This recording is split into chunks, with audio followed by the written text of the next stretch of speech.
નમસ્કાર વિદ્યાર્થી મિત્રો, હું ભગીરથ કબીર સરકારી હાઈસ્કૂલ ધરેડમાંથી આપ સૌનું સ્વાગત કરું છું. ધોરણ 11 મનોવિજ્ઞાનના અંદર પાઠ પહેલો એમાં બીજા ભાગનો વિડિયો આપણે શરૂ કરીએ એ પહેલા થોડીક માહિતી તમને પહેલા ભાગના વિડિયોની આપી દઉં, જેની અંદર આપણે શું શું ભણ્યા એ સહેજ જોઈ લેજો એક વખત. મનોવિજ્ઞાન શેનો અભ્યાસ કરે છે, મનોવિજ્ઞાનની વ્યાખ્યા, મનોવિજ્ઞાનનો અભ્યાસ વસ્તુ શું છે, મનોવિજ્ઞાનના ધ્યેયો અને મનોવિજ્ઞાનનું સ્વરૂપ, આ બધી બાબતો આપણે જોઈ. અગાઉ મેં તમને કીધું પ્રમાણે કે મનોવિજ્ઞાન વિષય જે છે એ ધોરણ 11 ના વિદ્યાર્થી માટે થોડો નવો લાગશે, પણ એકદમ સરળ અને ઇન્ટરેસ્ટિંગ વિષય છે. ખૂબ મજા આવે એવો વિષય છે. આધુનિક યુગમાં આ વિષયની ડિમાન્ડ પણ ખૂબ છે, માંગ પણ ખૂબ વધી રહી છે અને આવનાર સમયમાં દાવા સાથે તમને કહું છું કે આ વિષયની માંગ ખૂબ વધશે. એટલે વધુને વધુ આ વિષયની ઉપર ધ્યાન આપજો, વાંચજો, એટલે તમને વધારે ખ્યાલ આવશે. અહીંયા આપણે હવે બીજા ભાગના વિડિયોમાં મનોવિજ્ઞાનનો ઉદ્ભવ અને વિકાસ કઈ રીતે થયો છે એની થોડીક આપણે માહિતી મેળવીશું. તો પાઠ્યપુસ્તકમાં તમને આવા મુદ્દા આપ્યા નથી, પણ મેં મારી જાતે થોડાક બનાવવાના પ્રયત્નો કર્યા છે. પાઠ્યપુસ્તકમાં તમને સીધી માહિતી આપી છે. મનોવિજ્ઞાનનો ઉદ્ભવ આમ જોઈએ તો માનવીની ઉત્પત્તિ છે એટલી જ જૂની એની ઉદ્ભવની સીમારેખા છે. એટલે કે અહીંયા પહેલો મુદ્દો તમારી સમક્ષ મેં મૂક્યો છે, પ્રાચીનવાદ. પ્રાચીનવાદની અંદર વાત કરીએ તો મનોવિજ્ઞાનની ઉત્પત્તિ માનવ ઉત્પત્તિ જેટલી જ જૂની ગણાય છે. ટૂંકમાં જ્યારથી માનવી મન અસ્તિત્વમાં આવ્યું ત્યારથી આપણે એમ કહી શકીએ કે મનોવિજ્ઞાન અસ્તિત્વમાં આવ્યું એમ. પણ મનોવિજ્ઞાન મેં તમને અગાઉ કીધું પ્રમાણે મનોવિજ્ઞાનના ઉદ્ભવ અને વિકાસની વાત કરીએ તો એનો ઇતિહાસ ખૂબ લાંબો છે, બરાબર. ભૂતકાળ જે છે એ ટૂંકો છે. પ્રાચીનવાદની અંદર આપણા ભારતના ઋષિમુનિઓ જે છે, મહર્ષિ પતંજલિ, ચાણક્ય, ભરત મુનિ, આવા બધા ઋષિમુનિઓ જે છે એ પણ માનવીના મનને સમજવાનો પ્રયત્ન કરતા આવ્યા હતા. અને આપણે શાસ્ત્રોમાં પણ જોઈ શકીએ છીએ કે આ બધા લોકો ઋષિમુનિઓ, સંતો માનવીના મનને સમજવાનો પ્રયત્ન કરતા આવ્યા છે. એટલે એ સમયથી આપણે કહી શકીએ કે મનોવિજ્ઞાન જે છે એ અસ્તિત્વ ધરાવતું છે.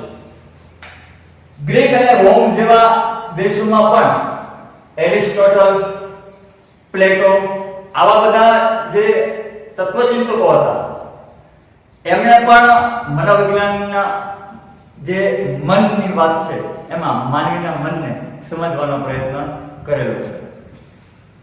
ગ્રીકના અને રોમના એરિસ્ટોટલ, પ્લેટો જે છે આ બધાએ મનને સમજવાનો પ્રયત્ન કરેલો છે. બીજી બાબતમાં કહીએ તો ભૂતકાળ પ્રાચીન સમયથી મનોવિજ્ઞાનનું અસ્તિત્વ છે જ, પણ એરિસ્ટોટલનો જે સમયગાળો હતો અને એરિસ્ટોટલના સમયગાળા પછી એટલે કે મધ્યયુગમાં 1600 ની આજુબાજુમાં, ઈસવીસન 1600 આજુબાજુમાં મનોવિજ્ઞાનનો વિકાસ જે છે થોડો થંભી ગયો હતો. વળી પાછો થોડા સમય પછી અમુક એવા તાત્વિક પ્રશ્નોની શરૂઆત થઈ અને તાત્વિક પ્રશ્નોના આધારે વળી પાછા મન વિશે વિચારણાની શરૂઆત થઈ. આમ પ્રાચીનવાદની અંદર આવા બધા ઋષિમુનિઓના જે છે નામ યાદ રાખજો, તત્વચિંતકોના નામ યાદ રાખજો. પ્રાચીન શાસ્ત્રની અંદર પણ એવું આપણે કહી શકીએ કે મનોવિજ્ઞાન અસ્તિત્વ ધરાવતું હતું, મનનો અભ્યાસ થતો હતો. ત્યાર પછી પ્રાચીનવાદની અંદર જે આપણે અભ્યાસ થતો હતો મનનો, બરાબર. આ મનને સમજવા માટે રચનાવાદનો ઉદ્ભવ થયો 1800 ની આજુબાજુમાં. 1800 ની આજુબાજુમાં રચનાવાદનો ઉદ્ભવ થયો. એટલે કે આંતરનિરીક્ષણ પદ્ધતિ દ્વારા વ્યક્તિ પોતાની રીતે પોતાની અંદર અંતર્મુખ થઈને પોતાના મનનો અભ્યાસ કરે. આમ આંતરનિરીક્ષણ પદ્ધતિ દ્વારા રચનાવાદની અંદર મનનો અભ્યાસ થતો હતો. 1879 માં શરૂઆતમાં તમને કીધું પ્રમાણે આવેલું છે. આપણે ફરી વખત તમને યાદ કરેલું. 1879 માં જર્મનીના લિપ્ઝિગ શહેરમાં વિલ્હેમ વુન્ડ દ્વારા મનોવિજ્ઞાનની પ્રયોગશાળા સ્થપાણી અને આપણે એમ કહી શકીએ ત્યારથી મનોવિજ્ઞાનને વિજ્ઞાન તરીકેનો દરજ્જો જે છે એ પ્રાપ્ત થયો. રચનાવાદની અંદર ખાસ યાદ રાખજો આંતરનિરીક્ષણ પદ્ધતિનો ઉપયોગ થતો હતો. આંતરનિરીક્ષણ પદ્ધતિ પોતાની અંદર જ અંતર્મુખ, આપણે ત્રીજો પાઠ આવશે જેની અંદર અલગ અલગ એવી અભ્યાસ પદ્ધતિઓ છે. પોતાની અંદર અંતર્મુખ થઈને પોતાની જાતનો અભ્યાસ કરવો. આંતરનિરીક્ષણ પદ્ધતિનો અભ્યાસ રચનાવાદની અંદર થતો હતો. વિલ્હેમ વુન્ડ જેવા અલગ અલગ મનોવૈજ્ઞાનિકોને એની અંદર ફાળો રહેલો છે. આંતરનિરીક્ષણ પદ્ધતિનો ઉપયોગ થતો. હવે આગળ આપણે આવીએ કાર્યમાં. હવે આંતરનિરીક્ષણ પદ્ધતિ દ્વારા મનનો અભ્યાસ થાય એટલે કે હું મારા મનનો પોતાની રીતે અભ્યાસ કરી શકું. પણ બીજાને મારા મનનો અભ્યાસ કરવો હોય તો મને પૂછવું પડે. બરાબર? એટલે કે મનોવિજ્ઞાનની અંદર એક આમ વ્યવસ્થિત કંઈક પદ્ધતિની જરૂરિયાત ઊભી થઈ. વ્યવસ્થિત પદ્ધતિની જરૂરિયાત ઊભી થઈ, નવી પ્રયોગશાળા સ્થાપવાની ઊભી થઈ. આંતરનિરીક્ષણ પદ્ધતિમાં આપણે વાત કરીએ કે લિપ્ઝિગ શહેરમાં વિલ્હેમ વુન્ડે પ્રયોગશાળા સ્થાપી. તો પ્રયોગશાળાની અંદર આપણે જાણીએ છીએ પ્રયોગશાળામાં શેનો અભ્યાસ થાય? તો કે અલગ અલગ બાબતોના પ્રયોગો થાય. હવે મનોવિજ્ઞાનનો અભ્યાસ વસ્તુ આ સમયમાં એટલે કે રચનાવાદના સમયમાં માનવીનું મન હતું. હવે માનવીના મનને પ્રયોગશાળામાં લઈ જવું પડે પ્રયોગ કરવો હોય તો. બરાબર?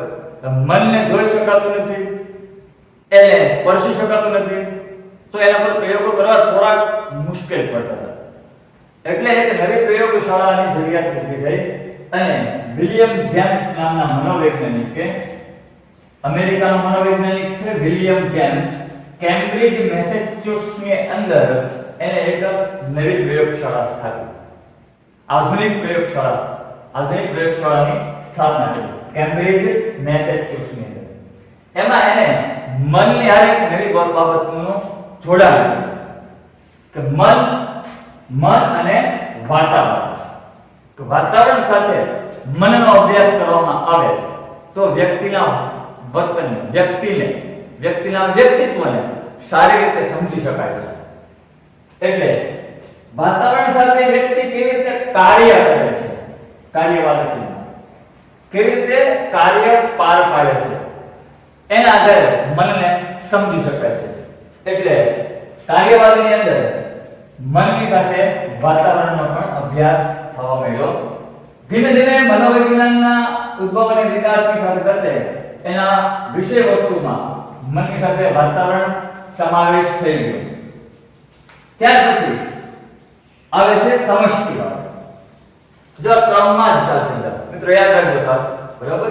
તમે પહેલા આ લેખન લખો માનવવાદ, પછી પ્રાચીનવાદ લખો, પછી સમષ્ટિવાદ લખો, એમ ક્રમમાં જ, કારણ કે ઉદ્ભવ જે છે એ ક્રમશઃ થયેલો છે. સૌથી પહેલા મનનો અભ્યાસ થતો પ્રાચીન સમયમાં ઋષિમુનિઓ દ્વારા. પછી મનનો અભ્યાસ માટે વ્યવસ્થિત પ્રયોગશાળાની સ્થાપના થઈ, આંતરનિરીક્ષણ પદ્ધતિનો ઉપયોગ થયો. યોગ્ય ન લાગ્યું એટલે નવો વાદ ઉત્પન્ન થયો, કાર્યવાદ, મનની સાથે વાતાવરણનું જોડાણ થયું. પણ હજી મનોવિજ્ઞાનની અંદર આ મનનો અભ્યાસ જે છે એ સંતોષપ્રદ નહોતો. એટલે મેક્સ વર્ધીમર, કોહલર અને કોફકા દ્વારા અલગ અલગ પ્રકારના સિદ્ધાંતો આપવામાં આવ્યા, પ્રયોગો થયા અને એનું નામ આપ્યું સમષ્ટિવાદ. એ મનની જગ્યાએ મનને સમજવા માટે, મનને જ અભ્યાસ કરવા માટે કેન્દ્રમાં રાખ્યો, પણ મનને સમજવા માટે વ્યક્તિના જે આખા પ્રત્યક્ષીકૃત અનુભવો હોય છે, પ્રત્યક્ષીકૃત અનુભવો શબ્દ થોડોક સમજવાનો પ્રયત્ન કરજો. પ્રત્યક્ષીકરણ 12મા ધોરણમાં તમારો પાઠ આવશે. પ્રત્યક્ષીકૃત જે અનુભવ છે એને સ્થાન આપ્યું. તમને ઉદાહરણ દ્વારા સમજાવું. ફિલ્મનું ઉદાહરણ છે, ટૂંકમાં મેં તમને મુદ્દો ટાંકી દીધો છે કે કોઈ પણ આપણે પિક્ચર જોઈએ છીએ, સિરિયલ જોઈએ છીએ, મૂવી જોઈએ છીએ, તો એ 3 કલાકની જે પિક્ચર હોય છે એ પિક્ચર આખી 3 કલાકનું એક ધારું શૂટિંગ નથી હોતું, પણ ધીમે ધીમે એમાં અલગ અલગ પ્રકારના જે કટકા કરેલા હોય છે, પછી એને જે જોડાણ આપેલું હોય છે, જેને આપણે ગતિ કહીએ છીએ, ગતિ આપેલી હોય છે. આ ગતિ આપેલી હોય છે એને લીધે આપણે સળંગ દેખાય છે, સળંગ અનુભવ થાય છે. આવા જે પ્રત્યક્ષીકૃત અનુભવ થાય છે, દિવાળી ઉપર નવરાત્રી ઉપર જે સિરીઝ થાય છે, આ સિરીઝ જે છે એ પોતાની જગ્યા પર ચાલુ બંધ થતી હોય છે, લબક ઝબક થતી હોય છે, પણ એને એવી ગતિ આપેલી હોય છે જેને લીધે આપણને એ સિરીઝ જે છે એ ક્રમમાં ચાલતી હોય એવો આપણને ભાસ થાય છે. તો આ જે અનુભવ છે એ પ્રત્યક્ષીકૃત અનુભવ છે. ટૂંકમાં વ્યક્તિના મનને સમજવા માટે પ્રત્યક્ષીકૃત અનુભવને સ્થાન આપ્યું. કોઈ પણ દૂર રહેલું મકાન છે તો મકાન તરીકે આપણે એનું નિરીક્ષણ કરીએ છીએ, નહીં કે છૂટાછવાયા વસ્તુઓ એટલે કે સિમેન્ટ, ઈંટ, કોન્ક્રીટ, રેતી આ બધી વસ્તુ નહીં, પણ એ આપણે મકાન ખરેખર એ મકાન શું છે? આ બધી વસ્તુઓનો આખો એક સમુચ્ચય છે, જોડાણ છે, બધી વસ્તુઓનો સરવાળો છે. આ જે સરવાળાને પ્રાધાન્ય આપ્યું છે, સમુચ્ચયને પ્રાધાન્ય આપ્યું છે, એ સમષ્ટિવાદે નામ યાદ રાખજો. મધ્યમર, પોહલર અને કોફકાએ મનને સમજવા માટે પ્રત્યક્ષીકૃત અનુભવને સ્થાન આપ્યું. ફિલ્મનું ઉદાહરણ જે છે એ યાદ કરજો, વાંચજો. ત્યાર પછી એક નવો અભિગમ આવ્યો, વર્તનવાદ. આ બધામાં આપણે જોયું કે મનનો અભ્યાસ થતો હતો, થોડા ઘણા અંશે મનને સમજવાનો પ્રયત્ન થતો હતો, પણ વર્તનવાદ જ્યારે આવ્યો ત્યારે એક મનોવિજ્ઞાનને નવી દિશા મળી. વર્તનવાદના અસ્તિત્વ સાથે મનોવિજ્ઞાનમાં આખી એક નવી જ વિચારધારા. વર્તનવાદે ચેતના અને મનનો સ્પષ્ટ એટલે ખુલ્લેઆમ વિરોધ કર્યો કે આપણે મનને, આત્માને, ચેતનાને જોઈ શકતા નથી, એને સાંભળી શકતા નથી, એને સ્પર્શ કરી શકતા નથી. તો પછી મનોવિજ્ઞાનની અંદર, મનોવિજ્ઞાન વિજ્ઞાન છે માટે સાયન્સની અંદર, વિજ્ઞાનની અંદર આ બધી બાબતોને સ્થાન હોવું જોઈએ નહીં. એટલે મનોવિજ્ઞાનની અંદર આ વર્તનવાદે એવું કીધું, જેમાં ખાસ નામ જે છે વોટસન, બરાબર, જ્હોન ડી વોટસન, જે ડી વોટસન. વોટસન એવું કીધું કે જે વસ્તુને આપણે જોઈ શકીએ છીએ એનો જ અભ્યાસ મનોવિજ્ઞાનની અંદર થવો જોઈએ. એટલે વર્તનવાદના ઉદ્ભવ પછી મનોવિજ્ઞાનનો વિષય વસ્તુ એકદમ આમ યાંત્રિક જેવું બની ગયું. વર્તન, કેવી પરિસ્થિતિમાં વ્યક્તિ કેવું વર્તન કરે છે, આનો અભ્યાસ એટલે મનોવિજ્ઞાન. વર્તન આપણે જોઈ શકીએ છીએ, હું કેવું વર્તન કરું છું, તમે કેવું વર્તન કરે છે, આજુબાજુના લોકો કેવું વર્તન કરે છે, જોઈ શકીએ છીએ, નિરીક્ષણ કરી શકીએ છીએ. એટલે નિરીક્ષણ પદ્ધતિ પણ આની સાથે અસ્તિત્વમાં આવી. એટલે જે જોઈ શકાય, સ્પર્શી શકાય, માપી શકાય, મૂલ્યાંકન થઈ શકે, આવી બધી બાબતોને જ મનોવિજ્ઞાનમાં સ્થાન હોવું જોઈએ એવું વર્તનવાદે સ્પષ્ટપણે જણાવ્યું. એટલે વાતાવરણના સંદર્ભમાં માનવીના વર્તનનો અભ્યાસ વર્તનવાદના ઉદ્ભવ પછી કરવામાં આવ્યો છે. વર્તનવાદની અંદર વોટસન પછી અમુક એના સિદ્ધાંતને નવી રીતે ઢાળવામાં આવ્યા અને એમાં જે મનોવૈજ્ઞાનિક હતા એના નામ છે સ્પિનર, ટોલમેન, ગથરી, આ બધા, જેને નવ્ય વર્તનવાદીઓ તરીકે ઓળખવામાં આવે છે. નવ્ય વર્તનવાદીઓ આ બધાએ પણ માનવીના વર્તનને જ વાતાવરણના સંદર્ભમાં સમજવાનો પ્રયાસ કરેલો છે. જો વાતાવરણ શબ્દ જે છે પાછો આગળ ચાલે છે, બરાબર, વર્તનવાદની અંદર. એટલે વર્તનવાદની અંદર વોટસને ખાસ જે વાત કરી છે આત્મા અને મનનો વિરોધ કર્યો અને વર્તનને સમજવાનો પ્રયત્ન કરવો જોઈએ આ બાબતની માહિતી આપી. વર્તનવાદ પછી વળી પાછો એક જે નવો સિદ્ધાંત આવ્યો, નવો વાદ ઉદ્ભવ્યો, જેને મનોવિશ્લેષણવાદ કહેવામાં આવે છે. એણે એમ કીધું કે માનવીના વર્તનને જે સમજવામાં આવે, એટલે કે જે જોઈ શકાય, સ્પર્શી શકાય એવી જ બાબતોને જો અભ્યાસ કરવામાં આવે મનોવિજ્ઞાનની અંદર, તો મનોવિજ્ઞાનનું વિષય વસ્તુ એકદમ યાંત્રિક, જડ બની જાય છે. હું જે વર્તન કરું છું તો એ વર્તન હું તમને દેખાય એવું વર્તન કરું તો એ ખરેખર બનાવટી ખોટું પણ હોઈ શકે, બરાબર? મારા મનમાં કાંઈક ચાલતું હોય અને હું બોલતો કાંઈક હોઉં, મારા મનમાં કાંઈક ચાલતું હોય અને હું વર્તન કાંઈક કરતો હોઉં, તો આને આ જે છે એ વર્તનવાદનો સિદ્ધાંત મનોવિશ્લેષણના આધારે ખોટો પડે છે. મનોવિશ્લેષણવાદ એમાં ખાસ ડોક્ટર સિગમન્ડ ફ્રોઈડે એવું જાણ્યું કે મનોવિજ્ઞાનની અંદર વ્યક્તિના વર્તનનો અભ્યાસ થવો જોઈએ, પણ વ્યક્તિ એવા પણ અમુક વર્તનો કરે છે કે જે વ્યક્તિ ઘણી વખત પોતે પણ જાણતો હોતો નથી. એટલે કે એની જે અજાગૃત ઈચ્છાઓ હોય છે, પ્રેરિત ઈચ્છાઓ હોય છે, સુખ પ્રાપ્ત કરવાની ઈચ્છાઓ હોય છે, આ બધી ઈચ્છાઓ દ્વારા વ્યક્તિનું વર્તન જે છે એ પ્રેરાતું હોય છે અને વ્યક્તિ વર્તન કરવા માટે પ્રેરિત થતો હોય છે. ઘણી વખત આપણે અજાણતા ઘણા બધા વર્તનો કરીએ છીએ, ભૂલ કરીએ છીએ, તો આ આપણું અજાગૃત મન આપણી પાસે કાર્ય કરાવતું હોય છે. એવું મનોવિશ્લેષણવાદ જે છે એ જણાવે છે. એ ખાસ અજાગૃત ઈચ્છાઓ, સંઘર્ષ, સુખ પ્રાપ્ત કરવાની ઈચ્છા, આ બધી બાબતો. સંઘર્ષ, અજાગૃત ઈચ્છાઓ મેં તમને કીધું, જાગૃત, અજાગૃત, અર્ધજાગૃત, આવા ત્રણ પ્રકારના મનની વાત સિગમન્ડ ફ્રોઈડે કરી છે. ઈડ, ઈગો અને સુપર ઈગો. બરાબર? નિમ્ન અહમ, અહમ અને અધિ અહમ, આની વાત કરી છે. આ બધા મુદ્દા જે છે અહીં રાખવાના છે. વિગતવાર આપણે વ્યક્તિત્વ વાળા પાઠમાં સમજશું. પણ અજાગૃત ઈચ્છાઓ, સંઘર્ષ, જે મનની અંદર અંદરો અંદર સંઘર્ષ ચાલે છે. બરાબર? અહમ, નિમ્ન અહમ અને અધિ અહમ, આની વચ્ચે જે સુખ પ્રાપ્ત કરવાની ઈચ્છા માટેના સંઘર્ષો થાય છે, આદર્શ માટેના સંઘર્ષો થાય છે, આ બધા સંઘર્ષો, એ સંઘર્ષની વાત છે. તો આ બધી બાબતો જે છે, આ ઉપરાંત જાતીય પ્રેરણાની પણ વાત સિગમન્ડ ફ્રોઈડે કરેલી છે, જેને મનોવિશ્લેષણવાદની અંદર સ્થાન આપવામાં આવેલું છે. ટૂંકમાં આ બધા જ વાદની કરતા એકદમ, આ બધા જે વાદ છે એની કરતા એકદમ અલગ રીતે નવો મનોવિશ્લેષણવાદનો સિદ્ધાંત હતો. અને આ સિદ્ધાંત જે છે એ ઘણો બધો ચર્ચાસ્પદ પણ રહેલો છે. મનોવિશ્લેષણવાદના સિદ્ધાંત પછી નવો એક સિદ્ધાંત અસ્તિત્વમાં આવ્યો, જેને કહેવાય છે માનવવાદ. માનવવાદ જે છે અબ્રાહમ મેસ્લો, કાર્લ રોજર્સ, જેને માનવીના વર્તનને સમજવા માટે પ્રયાસ કર્યા, પણ સાથે એને શું કીધું કે માનવીની ઈચ્છા શક્તિની સ્વતંત્રતા, આંતરિક સંભાવનાના વિકાસ, આ બધી બાબતો ઉપર પણ મનોવિજ્ઞાને ભાર મૂકવો જોઈએ. આપણી ઈચ્છા શક્તિની સ્વતંત્રતા હોવી જોઈએ. વ્યક્તિ સુખ પ્રાપ્ત કરવા માટે પ્રયત્નો કરે છે, સુખ પ્રાપ્ત કરવાની ઈચ્છા ધરાવે છે, ફ્રોઈડના જણાવ્યા પ્રમાણે. પણ માનવવાદે એવું કીધું, માનવવાદ ખરેખર મનોવિશ્લેષણમાંથી ઉદ્ભવેલો છે. માનવવાદે એવું કીધું કે સુખ પ્રાપ્ત કરવા માટે વ્યક્તિની ઈચ્છા શક્તિ જવાબદાર હોય છે.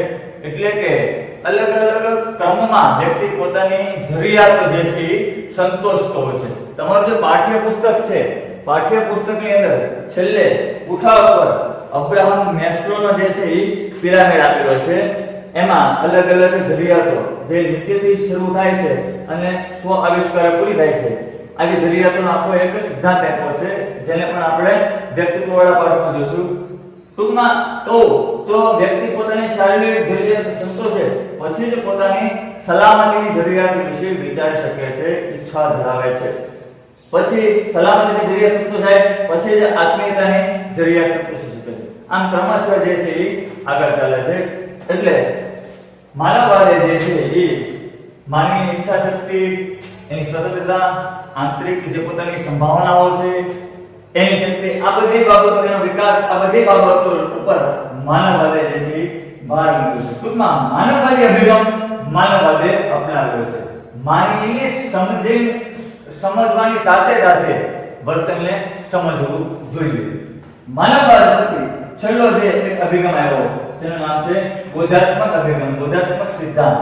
મનોવિજ્ઞાનની અંદર તમારા પાઠ્યપુસ્તકમાં આખો એક પાઠ જ છે બોધાત્મક વિચારણા, બોધાત્મક બાબતોનો આખો પાઠ છે. સંકલ્પનાઓ, વિચારણાઓ, સ્મૃતિ, આ બધી જે છે આપણી બોધાત્મક મગજમાં, મનમાં ચાલતી જેટલી પ્રક્રિયાઓ છે. વિચારણા છે તો મનમાં ચાલે છે, સંકલ્પના આપણે કરીએ, બરાબર? આ બધી જે છે એ બોધાત્મક પ્રક્રિયાઓ કહેવાય છે. માનસિક પ્રક્રિયાઓ જે છે એ બધી બોધાત્મક પ્રક્રિયાઓ. આ બોધાત્મક અભિગમ કેવી રીતે અસ્તિત્વમાં આવ્યો? તો આ એક આધુનિક અભિગમ છે, આધુનિક મોડેલ એપ્રોચ છે, આધુનિક અભિગમ છે. એની અંદર માનવીના મનને જે છે એ કોમ્પ્યુટરની સાથે સરખાવેલું છે. કોમ્પ્યુટર જે રીતે કોમ્પ્યુટરની અંદર આખી એક પ્રક્રિયા હોય છે, કેવી તો કે ઇનપુટ, પછી ઇનપુટ કર્યા પછી સ્ટોરેજ થાય અને સ્ટોરેજ પછી આઉટપુટ થાય. બરાબર, આ ત્રણ મુખ્ય બાબત આવે. એટલે કે કોમ્પ્યુટરની અંદર માહિતી આપણે દાખલ કરીએ, માહિતી સચવાય છે અને જ્યારે જોઈતી હોય ત્યારે આપણને એ પ્રાપ્ત થાય છે. આવી જ વાત જે છે એ બોધાત્મક અભિગમની અંદર કરવામાં આવેલી છે. આ રોબર્ટ સિમોન નામના વૈજ્ઞાનિકે માનવ મન અને કોમ્પ્યુટરની વાત કરેલી છે. હર્બર્ટ સિમોન, ત્યાર પછી વોરન છે, સેન્ટ્રલ છે, આ બધાએ પણ વિચારવાની, સંકલ્પનાની વ્યાખ્યાઓ આપેલી છે. ટૂંકમાં આ જે બોધાત્મક અભિગમ છે એની અંદર માનવીના મનને સમજવા માટે જે મનમાં ચાલતી જુદા જુદા પ્રકારની માનસિક પ્રક્રિયાઓ છે, આ બધા જ પ્રકારની માનસિક પ્રક્રિયાઓને સમજવાનો પ્રયત્ન કર્યો છે. માનવીના મનને કોમ્પ્યુટર સાથે સરખાવ્યું છે. જેવી રીતે મેં તમને કીધું એ પ્રમાણે કોમ્પ્યુટરમાં આ ત્રણ પ્રક્રિયા હોય છે, ઇનપુટ, સ્ટોરેજ અને આઉટપુટ. એમ માનવીના મનની અંદર પણ આપણે માહિતીઓ ગ્રહણ કરીએ છીએ આપણી ઇન્દ્રિયો દ્વારા, આંખ, કાન, નાક, જીભ અને ત્વચા દ્વારા આપણે માહિતીઓ ગ્રહણ કરીએ છીએ, જેને આપણે ઇનપુટ કહીએ. ગ્રહણ કર્યા પછી આપણા મગજમાં એ સચવાય છે, જેને આપણે સ્ટોરેજ કહીએ છીએ, અને જ્યારે આપણે જરૂરિયાત પડે ત્યારે આપણે એને બહાર કાઢીએ છીએ, એટલે એ આઉટપુટ થાય છે. આમ બોધાત્મક અભિગમ જે છે એ માનવીના મનને કોમ્પ્યુટર સાથે સરખાવીને અલગ અલગ પ્રકારની બોધાત્મક પ્રક્રિયાઓનો અભ્યાસ કરવાનો પ્રયત્ન કરે છે. ટૂંકમાં આ જે બધા અભિગમો છે, આ અભિગમોને આધારે મનોવિજ્ઞાનનો જે છે એ ઉદ્ભવ અને વિકાસ થયેલો છે. ફરી વખત દરેક મુદ્દા યાદ રાખજો એટલે તમને બધી સમજૂતી જે છે એ સરળ પડશે. સૌથી પહેલા પ્રાચીનવાદ, આ બધા નામ જે છે યાદ રાખજો. શેની વાત કરી છે એ પણ મેં તમને બાજુમાં કીધેલું છે. રચનાવાદ વિલ્સન વુડ છે, કાર્યવાદ વિલિયમ જેમ્સ છે, સમષ્ટિવાદ વર્ધીમર, કોહલર, કોફકા છે, વર્તનવાદની અંદર વોટસન, નવિયામાં સ્કિનર, ટોલમેન છે, મનોવિશ્લેષણવાદની અંદર ડોક્ટર સિગમન્ડ ફ્રોઈડ છે, માનવવાદની અંદર કાર્લ યુંગ, માસ્લો છે, અને બોધાત્મક અભિગમની અંદર હર્બર્ટ સિમોન, વોરન અને સેન્ટ્રોલ. આ બધા જે મનોવૈજ્ઞાનિકો છે, આ બધા વાદની સાથે નામ પણ યાદ રાખજો, એક એક નામ યાદ રાખજો. અને શેની વાત કરી છે એ મેં તમને અહીંયા સાઈડમાં નાની એવી લખી પણ દીધી છે, જેથી તમને આખો સિદ્ધાંત સમજાય કે મનોવિશ્લેષણવાદ છે તો ફ્રોઈડ શેની વાત કરેલી છે, કાર્યવાદ છે તો વિલિયમ જેમ્સ શેની વાત કરેલી છે. ટૂંકમાં દરેક સિદ્ધાંતે મનોવિજ્ઞાનના વિકાસ અને ઉદ્ભવની અંદર કાંઈક ને કાંઈક ફાળો આપ્યો છે, જેને લીધે આજે આધુનિક યુગમાં મનોવિજ્ઞાન જે છે એ ખૂબ જ ઝડપથી વિકસતું થયેલું છે. અને મનોવિજ્ઞાનના આ દરેક સિદ્ધાંતોનો એકબીજા સાથે સમન્વય થયેલો છે. દરેક સિદ્ધાંતોનો ઉપયોગ આજે માનવીના વર્તનને સમજવામાં થઈ રહ્યો છે. હવે આપણે જે મનોવિજ્ઞાનનો ઉદ્ભવ અને વિકાસ જોયો, એના આધારિત આ મનોવિજ્ઞાનના જે જુદા જુદા અભિગમો છે એ દરેક અભિગમો અસ્તિત્વમાં આવેલા છે. અને આ દરેક અભિગમોનો ઉપયોગ કરીને મનોવિજ્ઞાન માનવીના વર્તનને સમજવાનો પ્રયત્ન કરે છે. દરેક અભિગમોને પોતાના કોઈક ને કોઈક સિદ્ધાંતો છે, ખૂબીઓ છે, અને દરેક અભિગમને પોતાની થોડી ઘણી મર્યાદાઓ પણ છે. અને કોઈ પણ એક અભિગમથી જ મનોવિજ્ઞાનનો અભ્યાસ થતો નથી. આ બધા જે અભિગમો અહીંયા તમારી સમક્ષ મેં લખ્યા છે, આ દરેક અભિગમો દ્વારા અને દરેક અભિગમોના સમન્વયથી મનોવિજ્ઞાન માનવીના વર્તનનો અભ્યાસ કરે છે. સૌથી પહેલો અભિગમ આપણે જોઈએ તો જૈવી અભિગમ છે. આ જૈવી અભિગમ, જેને બાયોલોજિકલ એપ્રોચ કહેવાય છે, શારીરિક, જૈવી એટલે શારીરિક, જીવ, શરીર. જે શરીર રચનાને સમજવા માટે શરીર રચના શાસ્ત્રીઓ જે જુદી જુદી અભ્યાસ પદ્ધતિનો ઉપયોગ કરે છે, વિદ્યુત રસાયણ પદ્ધતિ, શરીરની વાડકા પદ્ધતિ, મગજનો અભ્યાસ કરવાની પદ્ધતિ, આ બધી અભ્યાસ પદ્ધતિઓનો ઉપયોગ મનોવિજ્ઞાનની અંદર કરવામાં આવે છે. ખાસ એમાં જે મનોવૈજ્ઞાનિકો છે, શરીર રચના શાસ્ત્રીઓ જેને કહેવાય છે, વેબર, ફેકનર, હેલ્મહોલ્ટ્ઝ, આ સિવાયના બીજા ઘણા છે, જેને મનોવિજ્ઞાનને શરીર રચના શાસ્ત્રના સિદ્ધાંતને આધારે સમજાવવાનો પ્રયત્ન કર્યો, જેમાં વ્યક્તિના શરીરમાં રહેલા રંગસૂત્રો, જનીન તત્વો, આપણું જે મગજ છે, કરોડરજ્જુ છે, આપણી અંતઃસ્ત્રાવી ગ્રંથિઓ છે, આપણે અંતઃસ્ત્રાવી ગ્રંથિઓની અંદર જે ઝરતો ચેતા પ્રવાહ છે, આપણા ચેતાતંતુઓ છે, આપણે જ્ઞાનેન્દ્રિયો, આ બધી જ બાબતોનો અભ્યાસ જે શરીરી અભિગમ છે એની અંદર થાય છે, કારણ કે આ દરેક બાબત છે એ વ્યક્તિના વર્તનને પ્રભાવિત કરે છે, વ્યક્તિના વર્તનને અસર કરે છે. કેવી રીતે?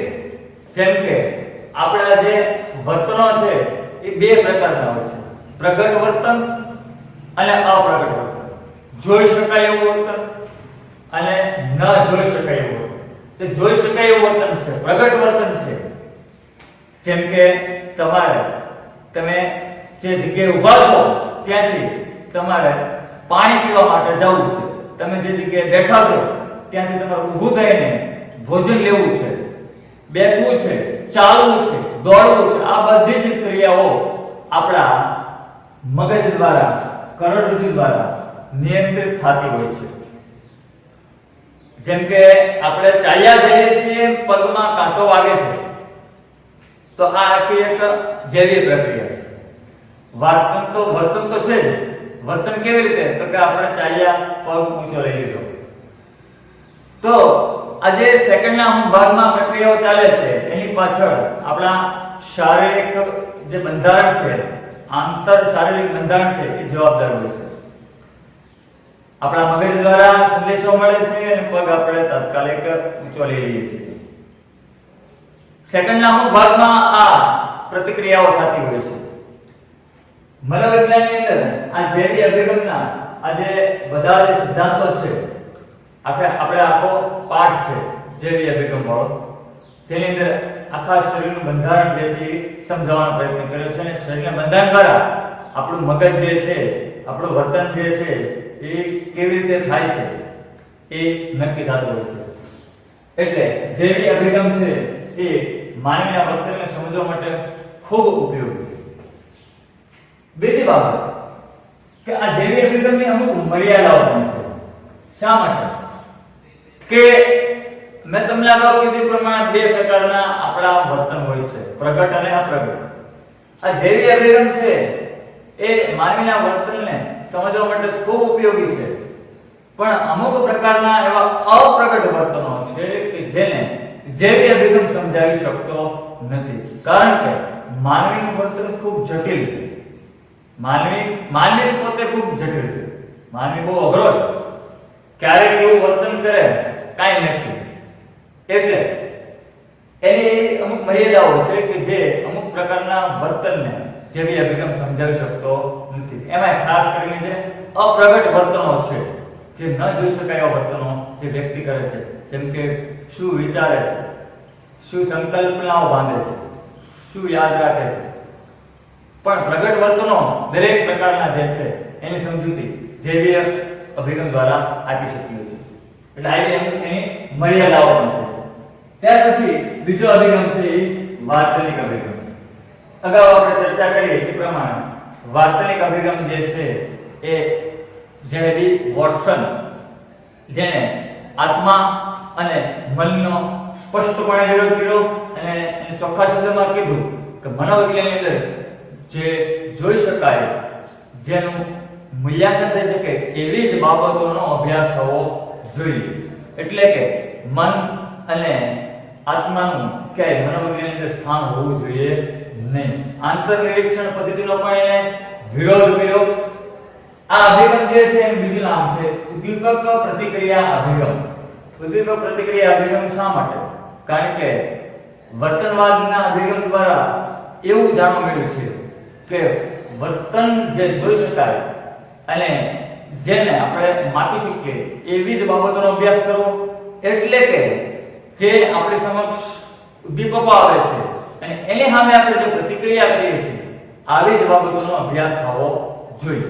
એટલે કે ઉદ્દીપક અને પ્રતિક્રિયા બે શબ્દો તમારા માટે થોડા નવા છે. પ્રતિક્રિયા એટલે રિસ્પોન્સ થાય. રિસ્પોન્સ જે આપણે પ્રતિક્રિયા આપીએ છીએ, ક્રિયાની પ્રતિક્રિયા. વીજળીનો ઝબકારો થાય છે, લાઇટનો ઝબકારો થાય અને આપણે આંખો બંધ થઈ ગઈ તો એ લાઇટનો પ્રકાશ, બલ્બનો પ્રકાશ, વીજળીનો ઝબકારો જે છે એ ઉદ્દીપક કહેવાય અને એને જોઈને આપણે આંખો બંધ થઈ જાય એ પ્રતિક્રિયા છે. બીજા ઉદાહરણમાં જોઈએ તો કોઈ મોટો અવાજ થાય છે, કોઈ મોટો ફટાકડો ફૂટે, બોમ્બનો ધડાકો થાય અને એને જોઈને આપણા કાન જે છે બંધ થઈ જાય અથવા એ તરફ જોવું તો અહીંયા જે અવાજ છે એ ઉદ્દીપક કહેવાય અને એને જોઈને આપણે જે પ્રતિક્રિયા આપી એ આપણી પ્રતિક્રિયા રિસ્પોન્સ છે. એટલે વોટસને વર્તનવાદની અંદર એવું કીધું કે મનોવિજ્ઞાનની અંદર માત્ર અને માત્ર પ્રગટ વર્તનો એટલે કે જે જોઈ શકાય એવા વર્તનો છે એનો જ અભ્યાસ થવો જોઈએ. એક રીતે જોઈએ તો આ અભિગમ જે છે એ એકદમ યાંત્રિક અભિગમ છે. ત્યાર પછી ત્રીજો અભિગમ આવ્યો જે છે એ બોધાત્મક અભિગમ. બોધાત્મક અભિગમની પણ અગાઉ આપણે ચર્ચા કરી. બોધાત્મકવાદમાં એ પ્રમાણે હર્બર્ટ સ્પીમન જે છે એને જે આખો કોમ્પ્યુટર રૂપક અભિગમ આપ્યો કે માનવીનું વર્તન જે છે એ એકદમ વાસ્તવિક અભિગમના જણાવ્યા પ્રમાણે જડ અને યાંત્રિક નથી. એટલે કે માનવીનું વર્તન રોબોટ જેવું નથી કે આપણે સ્વિચ દબાવીને કામ કરે. માનવીનું વર્તન એનાથી થોડું વિશેષ છે, કંઈક આગળ પડતું છે. એટલે બોધાત્મક અભિગમે આખો એક નવો જ સિદ્ધાંત આપ્યો એટલે એને કીધું કે માનવીના વર્તનની અંદર અપ્રગટ વર્તનો જે છે, પ્રગટ વર્તનો તો ખરા પણ અપ્રગટ વર્તનોને આપણે બાકાત કરી શકીએ કે નજરઅંદાજ કરી શકીએ નહીં. કારણ કે માનવીનું વર્તન જે છે એ આખો એક કોમ્પ્યુટર જેવું વર્તન છે. એટલે કે જેવી રીતે કોમ્પ્યુટરમાં કાર્ય થાય છે એ જ પ્રમાણે માનવીનું મગજ જે કામ કરે છે. કોમ્પ્યુટરમાં ઇનપુટ, પ્રોસેસિંગ અને આઉટપુટ આ ત્રણ જે પ્રક્રિયાઓ થાય છે એવી રીતે આપણા મગજમાં પણ ઇનપુટ, પ્રોસેસિંગ અને આઉટપુટ આ જે છે થતું હોય છે, જે મેં તમને અગાઉ સમજાવ્યું. અલગ અલગ બોધાત્મક પ્રક્રિયાઓ જેવી કે વિચારણા, આપણે જે વિચારીએ છીએ, સ્મૃતિ જે આપણે યાદ રાખીએ છીએ, સમસ્યા ઉકેલ, નિર્ણય પ્રક્રિયા આ બધી જ જુદા જુદા પ્રકારની બોધાત્મક પ્રક્રિયાઓ છે કે જેનો મનોવિજ્ઞાનની અંદર સમાવેશ કરવો જોઈએ એવું બોધાત્મક અભિગમે જણાવ્યું, જેની ચર્ચા વાસ્તવિક અભિગમની અંદર થઈ નથી. અને વ્યક્તિ આ બધા જ પ્રકારની પ્રક્રિયાઓ, આ બધા જ પ્રકારના વર્તનો કરતો હોય છે. એટલા માટે મનોવિજ્ઞાનની અંદર આ બધી બાબતોનો પણ અભ્યાસ થવો જોઈએ એવું બોધાત્મક અભિગમે જણાવ્યું. ત્યાર પછી ચોથો અભિગમ આવ્યો છે મનોગત્યાત્મક અભિગમ, સિગમન્ડ ફ્રોઈડ, જેની ચર્ચા પણ આપણે અગાઉ કરી છે. મનોગત્યાત્મક અભિગમ જે છે એ માનવીના મનને સમજવા માટે એક નવી વિચારધારા અસ્તિત્વમાં લાવે છે અને માનવીના મનને સમજવા માટે એ માનવીના અજ્ઞાત પાસાઓ પર વધારે ભાર મૂકે છે. અજ્ઞાત, અજાગૃત ઈચ્છાઓ એના પર વધારે ભાર મૂકે છે. એને ઈડ, ઈગો અને સુપર ઈગો એટલે કે આપણી ઈચ્છાઓ, અહમ અને આપણો ઉપરી અહમ, અધિ અહમ આ બાબતોની ચર્ચા કરી છે. ઉપરાંત જાગૃત અને અજાગૃત ઈચ્છાઓની પણ વાત કરી છે. વ્યક્તિની અમુક એવી મૂળભૂત ઈચ્છાઓ હોય છે જે વ્યક્તિને ઘણી વખત પોતાને પણ ખબર હોતી નથી. અજાગૃત ઈચ્છાઓ, મૂળભૂત ઈચ્છાઓ, તત્વ જેને કહેવાય છે, આ બધી જ ઈચ્છાઓને સંતોષવા માટે વ્યક્તિ અજાગૃત રીતે પણ ઘણી વખત કાર્ય કરે છે. અજાગૃત રીતે પોતાની વર્તન કરતો હોય છે. એટલે જે ફ્રોઈડ છે, ફ્રોઈડે માનવીના મનને સમજવા માટે અજ્ઞાત પાસાઓ પર વધારે ભાર મૂક્યો છે. મનના જે આંતરિક સંઘર્ષો છે એની પણ ચર્ચા એને કરેલી છે. જાગૃત અને અજાગૃત ઈચ્છાઓ, વ્યક્તિની બંને ઈચ્છાઓ હોય છે પણ અજાગૃત ઈચ્છાઓ ઉપર એને વધારે ભાર મૂકેલો છે. ઉપરાંત જાતીય પ્રેરણાઓની પણ એને ચર્ચા કરેલી હોય છે. આમ મનોગત્યાત્મક અભિગમની અંદર ફ્રોઈડે આ બધી બાબતો જે છે જણાવેલી છે। ત્યાર પછી પાંચમો અભિગમ છે એ છે માનવવાદી અભિગમ, જે મેં તમને પાઠ્યપુસ્તકનું પૂઠું દેખાડ્યું એ અભિગમ મનોગત્યાત્મક અભિગમ કાર્લ રોજર્સ અને અબ્રાહમ માસ્લો આ બંને જે છે એ મનોગત્યાત્મક અભિગમના સ્થાપક ગણાય છે। એને જે અત્યાર સુધીના અભિગમ હતા આ દરેક અભિગમની ચર્ચા કરતા એવું કીધું કે અત્યાર સુધીના જે અભિગમો છે બધા જ અભિગમની અંદર કાંઈક ને કાંઈક નેગેટિવિટી એટલે કે નકારાત્મકતા જોવા મળે છે અને આ નકારાત્મકતાને કાઢીને માનવવાદી અભિગમ અસ્તિત્વમાં આવ્યો એટલે કે કોઈ આમાં હકારાત્મક આશાવાદી વાત રજૂ કરી નથી। એટલે વ્યક્તિનું વર્તન જે છે એ કંઈક આશાવાદી હોય છે, હકારાત્મક હોય છે, એટલા માટે આ અભિગમને આશાવાદી અને હકારાત્મક અભિગમ તરીકે પણ ઓળખવામાં આવે છે। જેમ મનોગત્યાત્મક અભિગમની અંદર વાત કરવામાં આવી કે માનવીનું અજ્ઞાત પાસું કાર્ય કરતું હોય છે, આની અંદર પ્રોસેસિંગ, ઇનપુટ, આઉટપુટ ની વાત કરી, ઉદ્દીપક પ્રતિક્રિયા અભિગમ, આ બધાની ચર્ચા કરતા એને કીધું બોધાત્મક અભિગમે માનવવાદી અભિગમે શું કીધું? માનવવાદી અભિગમે કીધું કે માનવીનું વર્તન છે, આ ખાસ સમજો, માનવીનું વર્તન છે ભૂતકાળના અનુભવનું પોટલું નથી। એની પોતાની કંઈક અલગ પ્રકારની મહત્વાકાંક્ષાઓ પણ હોય છે, એનું વર્તન આશાવાદી પણ હોય છે। એટલે એને એવું જણાવ્યું કે માનવીનું વર્તન ભૂતકાળના અનુભવનું પોટલું નથી।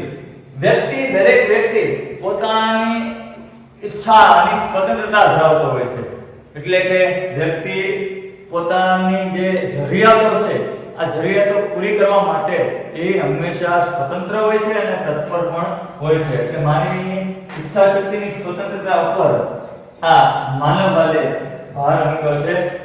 માનવીના દૃષ્ટિકોણને વધારે ધ્યાનમાં રાખ્યો છે માનવવાદી અભિગમને, એટલા માટે માનવવાદી અભિગમ એને કહેવામાં આવે છે। માનવવાદી પણ એને વધારે પોતાના સિદ્ધાંતમાં દર્શાવેલું છે। ત્યાર પછી છેલ્લો અભિગમ છે સામાજિક સાંસ્કૃતિક અભિગમ। સામાજિક સાંસ્કૃતિક અભિગમ નામને આધારે કહી શકીએ, આની અંદર કોઈ સ્પષ્ટ કોઈ એવા મનોવૈજ્ઞાનિકોની વાત કે ઉલ્લેખ આપણા પાઠ્યપુસ્તકમાં નથી કર્યો, પણ માનવ સામાજિક સાંસ્કૃતિક અભિગમ જે છે એ મુજબ આપણે જોઈએ અને નામ પ્રમાણે તો આપણે માનવી જે છે, માનવી એક સામાજિક પ્રાણી છે। કેવું છે? સમાજમાં રહેતું પ્રાણી છે। સમાજના ધારા ધોરણો, મૂલ્યો, રીતિ રિવાજો આ બધી જ બાબતોને આધારે વ્યક્તિનું વર્તન જે છે એ ઘડાતું હોય છે। એટલે વ્યક્તિના વર્તનને સમાજ અને સંસ્કૃતિ આ બંને બાબતો અસર કરતી હોય છે અને આ બંને બાબતોને આધારે જ વ્યક્તિનું વર્તન જે છે મોટા ભાગનું ઘડાતું હોય છે। વ્યક્તિનું સામાજિકરણ એ પ્રમાણે થતું હોય છે। એટલે વ્યક્તિના વર્તનને ઘડવા માટે આપણે સામાજિક અને સાંસ્કૃતિક બાબતોને નજરઅંદાજ કરી શકીએ નહીં। એટલે આ સામાજિક સાંસ્કૃતિક અભિગમની અંદર સમાજની અંદર અને સંસ્કૃતિની અંદર રહેલા જે મૂલ્યો, રીતિ રિવાજો, ધારા ધોરણો, વ્યક્તિના દરજ્જાઓ, એની ભૂમિકાઓ, એનું વાતાવરણ, સંસ્કૃતિ આ બધી જ બાબતોનો અભ્યાસ પણ થવો જોઈએ, આવું સામાજિક સાંસ્કૃતિક અભિગમે જણાવેલું છે। ટૂંકમાં આ દરેક અભિગમોને આધારે મનોવિજ્ઞાન છે એ માનવીના વર્તનને સમજવાનો પ્રયાસ કરે છે। અગાઉ મેં તમને કીધું એમ પ્રમાણે કે મનોવિજ્ઞાનની અંદર માનવીના વર્તનને સમજવા માટે કોઈ એક અભિગમ જે છે એ પૂરતો નથી। એક અભિગમ દ્વારા વ્યક્તિના સંપૂર્ણ વર્તનની સમજ આપી શકાતી નથી, કારણ કે વ્યક્તિનું વર્તન જે છે, માનવીનું વર્તન ખૂબ જટિલ છે। એટલા માટે દરેક અભિગમનો ઉપયોગ કરીને એકબીજાને સાથે સમન્વય સાધીને વ્યક્તિના વર્તનને સમજવાનો પ્રયાસ કરે છે। આમ મુખ્ય 6 અભિગમો છે, એના નામ યાદ રાખજો। એની થોડી બાબતો મેં તમને લખી દીધી છે જેથી તમને યાદ રાખવામાં સરળતા રહેશે। જેવી અભિગમ, વાર્તનિક અભિગમ, બોધાત્મક અભિગમ, મનોગત્યાત્મક અભિગમ, માનવવાદી અભિગમ અને સામાજિક સાંસ્કૃતિક અભિગમ। આ દરેક અભિગમો તમે વ્યવસ્થિત સમજવાનો પ્રયત્ન કરજો, જેથી તમને મનોવિજ્ઞાનની અંદર વધુને વધુ સમજ પ્રાપ્ત થશે। પહેલો પાઠ જે છે એ ખૂબ અગત્યનો પાઠ છે, જેના આધારે આગળના બધા પાઠ છે એ સમજાવેલા છે। એટલે આ બધા સિદ્ધાંતો છે જે ખાસ સમજવું. આ બધા સિદ્ધાંતો અભિગમો છે. આ અભિગમોના આધારે જ આપણા મનોવિજ્ઞાનની અંદર દરેક પાઠ છે એ ખાસ ધ્યાનમાં રાખજો. અહીંયા આપણે બીજા ભાગનો વિડિયો જે છે પૂર્ણ કરીએ છીએ. બે મુદ્દા બાકી છે જે ત્રીજા ભાગના વિડિયોમાં આપણે પૂર્ણ કરશું. અસ્તુ.